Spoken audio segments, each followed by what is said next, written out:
la justification, moi, aujourd'hui, je dois pouvoir être libre. De la même manière que je m'attends à ce que les gens me fichent la paix. Vous avez compris ce que ça veut dire?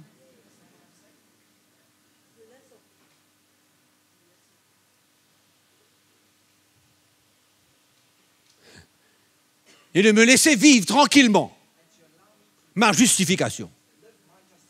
Je dois pouvoir maintenant, puisque c'est ce que j'attends de vous, maintenant, c'est mon rôle. C'est mon rôle.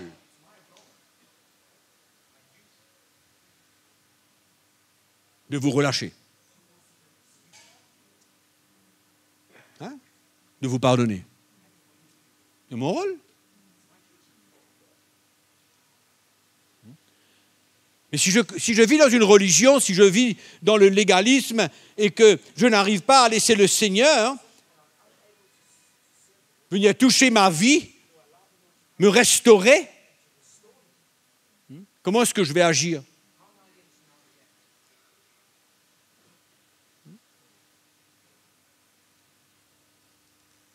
Moi, je suis en train de vous parler des expériences de tous les jours, parce que mon désir, c'est que nous puissions vivre ce qu'on entend. Pas simplement considérer, prendre un CD, mettre dans une boîte, et puis écouter, et puis quand la situation se présente devant nous, et puis bang, on n'arrive pas. On n'arrive pas à vivre. On n'arrive pas à vivre.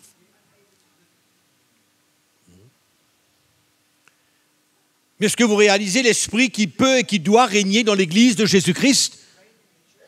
Quelle grâce que c'est! Hein? Quand les gens se sentent bien, et que dans mon cœur, j'ai une grâce, une habilité d'être déterminé à relâcher les gens, à pardonner les gens, et de réaliser que je ne peux pas interférer dans leur vie.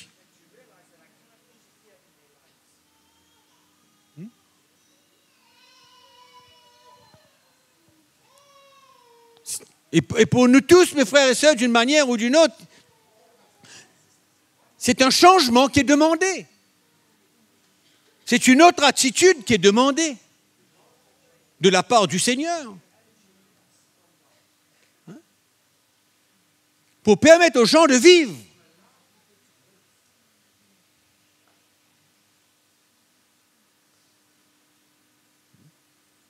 Comment faire?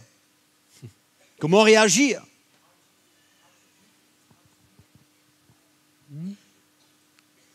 Pardonner, relâcher.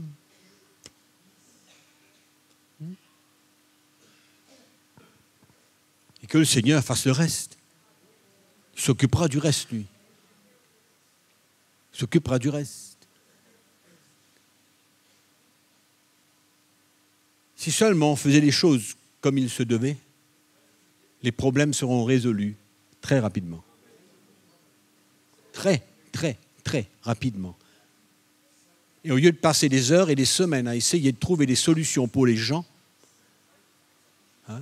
si seulement on pouvait accepter de vivre cette justification pour nous et permettre aux autres de la vivre, ça changerait toute chose. Au lieu de prendre une semaine pour un problème, ça pourrait se régler en 15 minutes. En 15 minutes. Si les étapes sont suivies. Dans le sens que si on règle notre problème, si on se repent, si on met les choses claires devant le Seigneur, et puis c'est réglé, point à la ligne. Il n'y a plus rien.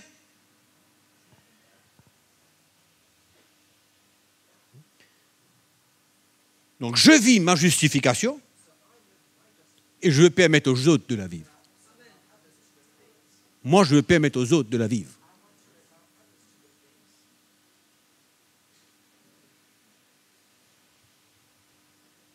Et finalement, quand je ne permets pas aux autres de la vivre, c'est moi qui porte le fardeau, c'est moi qui lutte, c'est moi qui mets une demande,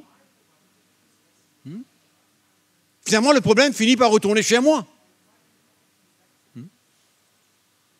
Il faut faire attention d'aimer ce genre de choses. D'aimer. Vous comprenez ce que ça veut dire?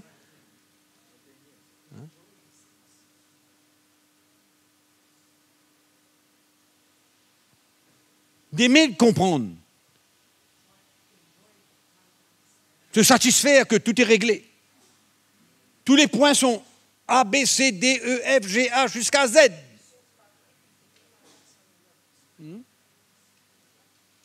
On aime bien ça. Souvent. D'aller dans la profondeur des choses.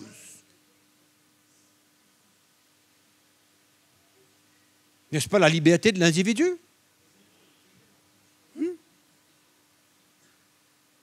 À quoi ça change, de toutes les manières? Si la personne s'est réellement repentie devant le Seigneur, réellement mis son cœur droit devant le Seigneur, réellement crié à Dieu, quel est le problème?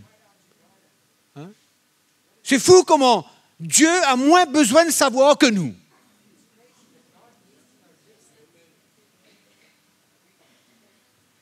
Ouais. C'est comme si on devenait les ambassadeurs de Dieu pour lui faire savoir quel est le vrai problème. Hein?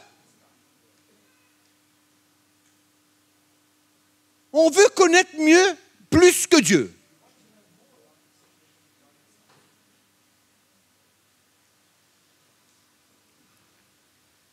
Ça commence où, ça se termine où, ce truc? Hein? On a entendu tout à l'heure, le Seigneur regarde au cœur des gens, non? D'accord? Quand il y a une vraie repentance, qu'est-ce qu'on veut connaître encore? Quoi? On veut connaître quoi? Hein?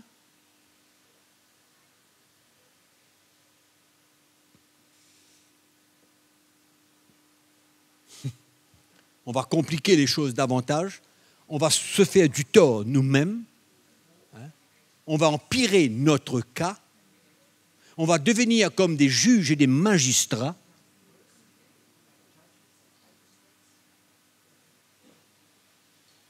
Et finalement, on fatigue les gens. Rien de plus. On les fatigue, on les complique la vie.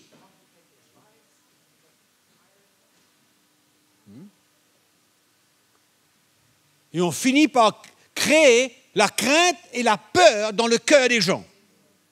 Au lieu que ce soit quelque chose de simple et de net et de clair et de précis. Hein? Vous comprenez ce que je dis? Net, clair, précis. Point. La page est tournée, le dossier est terminé et on continue.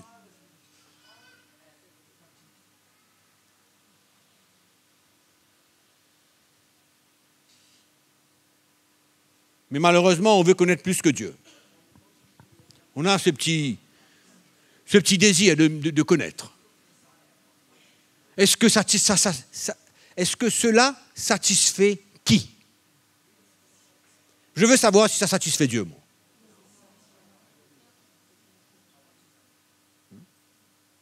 Je veux savoir si ça satisfait Dieu. Et alors?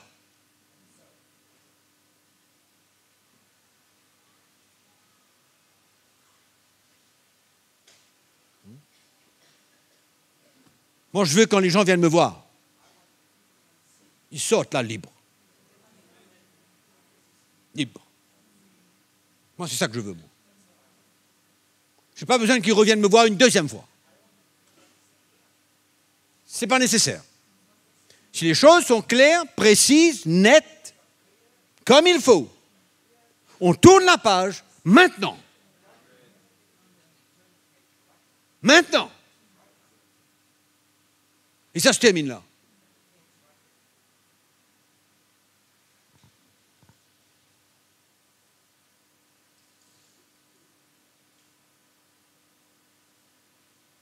On est d'accord ou non?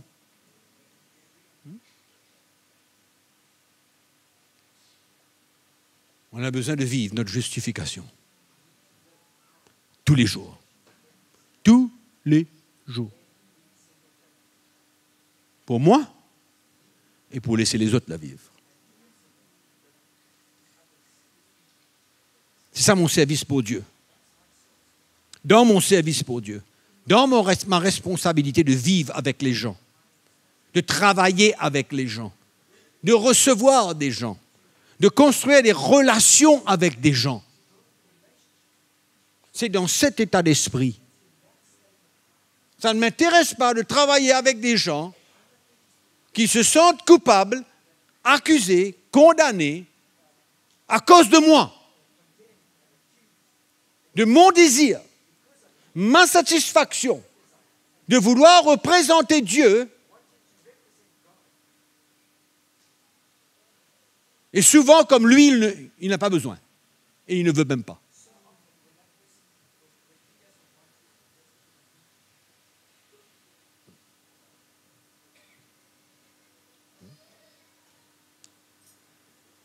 C'est pourquoi l'œuvre du Saint-Esprit dans notre cœur est importante. L'œuvre de l'Esprit de Dieu dans notre cœur est importante. Écoutez, la voix de l'Esprit est importante. Être conduit par l'Esprit, c'est important. Autrement, on finit par avoir une technique de travail. Vous comprenez ce que ça veut dire, une technique de travail. Voilà comment on va opérer.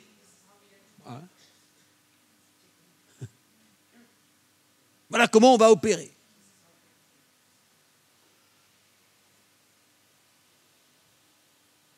Finalement, on met la personne à genoux. À genoux.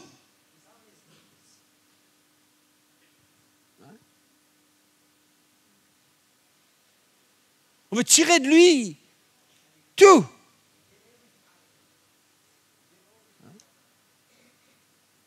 Mais à quoi ça intéresse qui?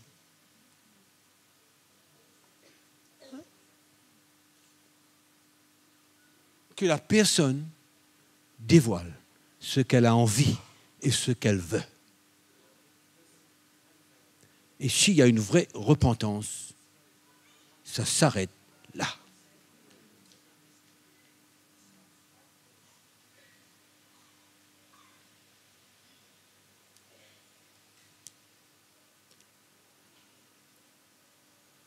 On ne peut pas vouloir fabriquer des chrétiens.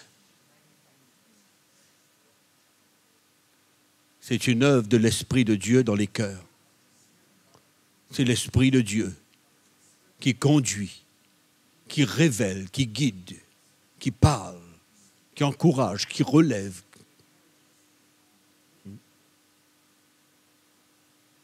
Et je le redis encore et je peux le redire 1000 fois encore. C'est moi et le Saint-Esprit. Si je suis honnête, sincère, vrai, il m'emmènera sur le chemin qu'il faut. À la repentance qu'il demande. À ouvrir mon cœur selon ce qu'il demande.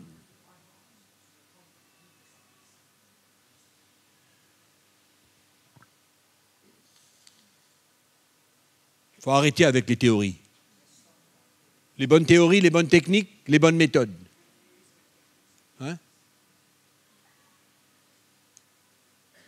Tout ce qu'il faut, c'est d'assurer le chrétien. Dans le sens où on l'emmène dans une situation où il ressent que sa repentance va l'emmener à la libération totale. C'est tout. Jusqu'où je dois faire la chose? Jusqu'où je dois dévoiler quelque chose? Qu'est-ce qu'on veut? Humilier la personne jusqu'où? Oui. Jusqu'où est-ce qu'on veut humilier quelqu'un?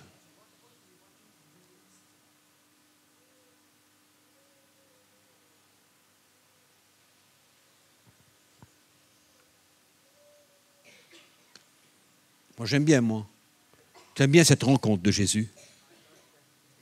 Cette rencontre du Seigneur avec cette femme adultère. Il n'y a pas eu une question.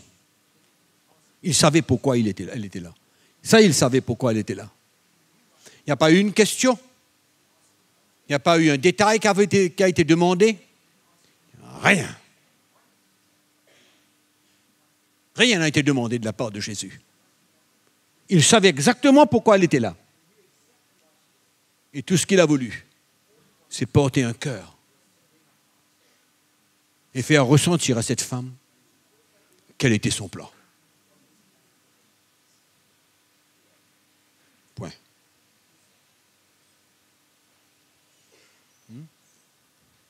Pas une seule question. Depuis quand? Ça peut aller même, les questions. On a notre liste. Hein, on a une liste de questions. Hein. Hein? Ah ben oui. On amène une femme qui est prise en adultère, on l'amène devant nous, on peut poser des marquées de questions quand même. Hein? Quand on a appris une nouvelle concernant quelqu'un, on peut poser une paquet de questions. Hein? Ah ben oui. Ça peut aller bien loin, les questions. Tu aimes bien écouter bien les questions, hein? Ça t'intéresse qui, les questions? Ça intéresse qui? Quand la personne vient, il se repent. Il dit ce qu'elle a besoin de dire selon ce qu'elle ressent dans sa conviction. Voilà ce que j'ai besoin de dire. Boum! Et après, alors, qu'est-ce qu'il y a encore? Ça va où, ce truc?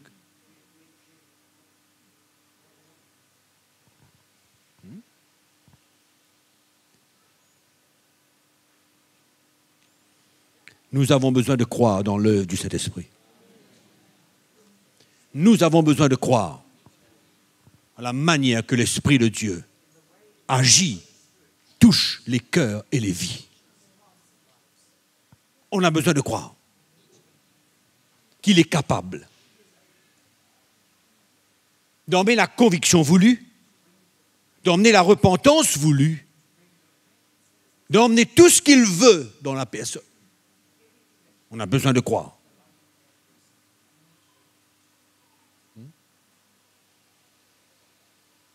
On ne peut pas tirer les verres du nez pour savoir plus, pour aller jusqu'au bout.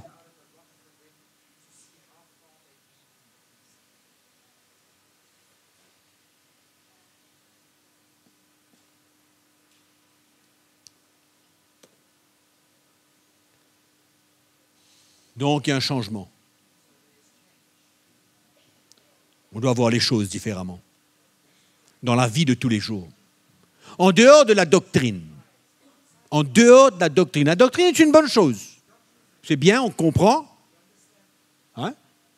Il y a un point de doctrine qui est clair. Mais on doit maintenant vivre cela tous les jours. C'est pourquoi on est mis à l'épreuve. On a compris quelque chose. On a entendu quelque chose. On a été éclairé. On a vu. Maintenant, qu'est-ce qu'il faut faire? Ah, moi, je comprends. Tu as envie de donner un enseignement? Moi, je suis capable. C'est pas ça le but. C'est pas ça le but. Le but, c'est pas que on te dise, explique-moi qu'est-ce que c'est que ça. Tu prends un point de doctrine et tu t'en vas pendant 15 minutes. C'est bien, il n'y a pas de problème, c'est bon, c'est OK. Mais c'est pas ça que nous voulons. Nous voulons pouvoir vivre tous les jours. Hein? La vraie justification pour moi et permettre aux autres de la vivre tous les jours. Ce n'est pas une question d'enlever la vérité, c'est pas ce que je dis.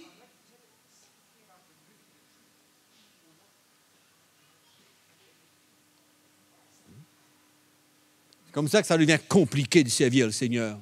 C'est comme ça qu'on prend 10 jours au lieu d'1 heure ou de 15 minutes avant de régler un problème.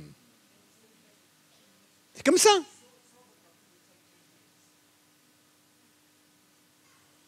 Bien sûr, si l'Esprit de Dieu nous montre certaines choses dans la vie de quelqu'un, bien sûr, je ne suis pas en train de parler d'un règlement. Je ne parle pas d'un règlement.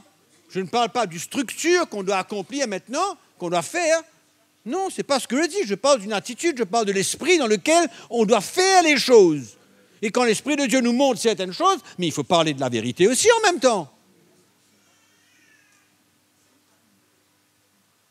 C'est notre service pour Dieu. Notre service pour le Seigneur. La manière qu'on doit vivre avec les gens, construire nos relations, servir le peuple de Dieu. encourager le peuple de Dieu, les aider à sortir de leur trou, de leurs problèmes.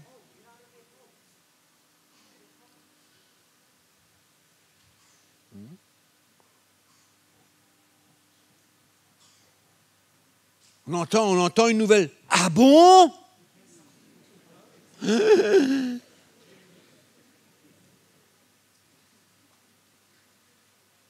Terrible.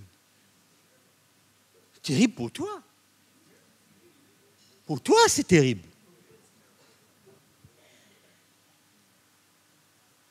Pour qui d'autre, c'est terrible? Hein? Pour Dieu, c'est terrible. C'est toi qui crois ça.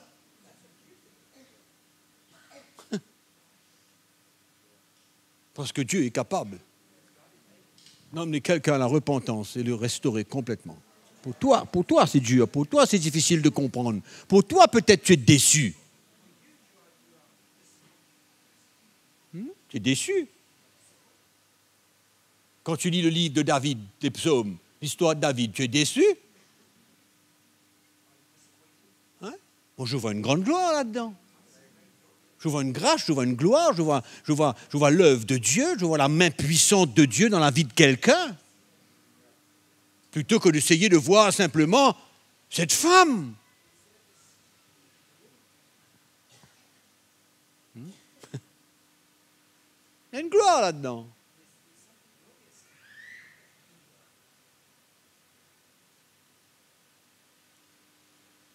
C'est pourquoi il faut sortir. Sortir d'un état d'esprit, d'une manière de comprendre la chrétienté et de comprendre Dieu. Dieu est au-delà de toutes ces choses-là.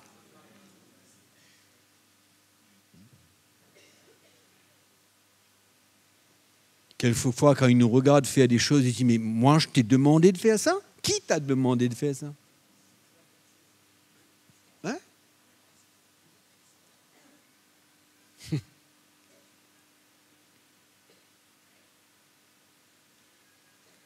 Et souvent, on vous dit une chose, frère et sœur. Quand quelqu'un se repent, vous allez rapidement savoir. Il y a quelque chose dans la Bible qui s'appelle les fruits de la repentance. Quand quelqu'un se repent, vous allez savoir que ça se repent. Vous n'avez pas besoin d'aller chercher un magicien, aller chercher n'importe qui pour savoir que quelqu'un se repent. Il y a une liberté qui vient avec. Et s'il ne s'est pas encore repenti, Dieu s'occupera de lui quand même. Dieu s'occupera de lui quand même. On va vivre ça tous les jours. Tous les jours. Tous les jours. On va vivre cette expérience. Maintenant, si on vit ça dans notre foyer, on vit ça. Entre mari et femme, on vit cette chose-là. Oui. Entre mari et femme, on vit cette chose-là. Pareil. Je ne parle pas d'un cas précis, moi je parle de ma vie de tous les jours. C'est pourquoi je vous ai dit tout à l'heure, moi je ressens que je vois les gens, je veux voir l'Église, je sens qu'il y a quelque chose de nouveau de la manière que je conçois la construction de l'Église de Jésus. Moi c'est ça. Moi c'est ce que j'ai retiré pour ma vie. Ce n'est pas l'enseignement qui est un problème pour moi, ce n'est pas la doctrine.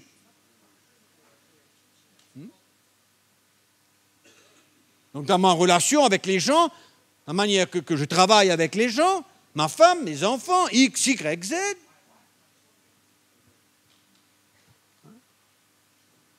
C'est justement le problème. C'est ça justement le problème. C'est que quand on va à une conférence, quand on écoute quelque chose, et on prend une doctrine et on prend un enseignement, et on dit, mais voilà, c'est merveilleux, une beauté. Mais alors? Ça arrête là. Comment on va vivre tous les jours? Tous les jours qui est intéressant. Hein? Nouveaux yeux. C'est pour moi la justification. Hein?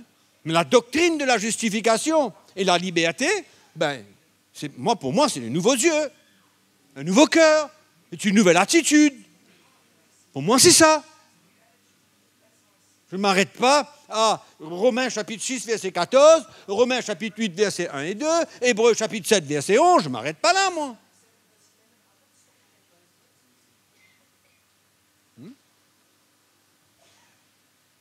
Mais c'est ma vie de tous les jours. Et je veux vivre comme ça, moi.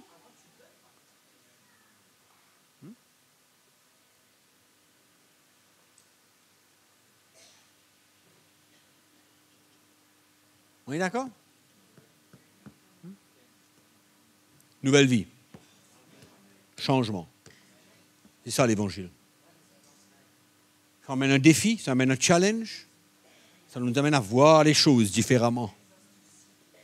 Voir les choses différemment. Ça, c'est la réalité. Ça, c'est le côté pratique de la chose. La doctrine, elle est bien. Le côté pratique de la chose. Qu'est-ce que ça me montre? Comment ça touche mon cœur? Comment ça touche ma vie? C'est ça? Ma vie de tous les jours. Amen. On est d'accord? Hein? On est toujours vivant? Hein? De râler, ça, personne à côté de vous respire.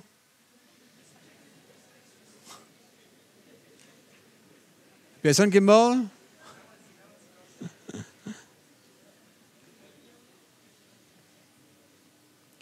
Donc, je termine. La foi dans l'œuvre du Saint-Esprit. La foi dans l'œuvre du Saint-Esprit. Et vous serez étonnés de voir qu'il fait un travail beaucoup plus propre et beaucoup plus rapide que vous. Beaucoup plus net, beaucoup plus clair, beaucoup plus rapide aussi. Que nous tous ensemble. Amen.